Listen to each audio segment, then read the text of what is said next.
आपण आता काँग्रेसमध्ये नाही हे धंगेकरांच्या लक्षात येईना, शिवसेनेत आहोत हे त्यांच्या लक्षात येत नाहीये असं उपमुख्यमंत्री अजित पवार म्हणाले। आपण मित्रपक्षात आहात हे समजून घ्या असं देखील अजित पवार म्हणालेले आहेत। घायवळ प्रकरणी धंगेकरांनी चंद्रकांत पाटलांवर आरोप केले होते आणि या संदर्भात आता उपमुख्यमंत्री अजित पवार यांची ही प्रतिक्रिया समोर आली आहे।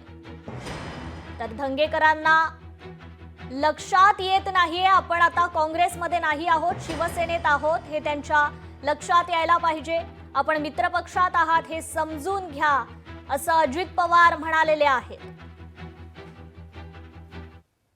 रवींद्रजींच्या अजून लक्षातच येईना की आता आपण काँग्रेसमध्ये नाही, आपण शिवसेनेमध्ये धनुष्यबाणामध्ये आहे आणि आपले नेते हे एकनाथराव शिंदे साहेब आहेत। त्याच्यामुळे माझ्या माहितीप्रमाणे एकनाथराव शिंदे सांगतील की आपलं मित्रपक्षांचं हे महायुतीचं सरकार आहे। मित्रपक्षाचं भान हे कृपा करून सगळ्यांनी, माझ्या पक्षाच्या कार्यकर्त्यांनी आणि नेत्यांच्या सहित सगळ्यांनी ठेवावं। लोकशाही मराठी ऐका, पहा, जागरूक रहा।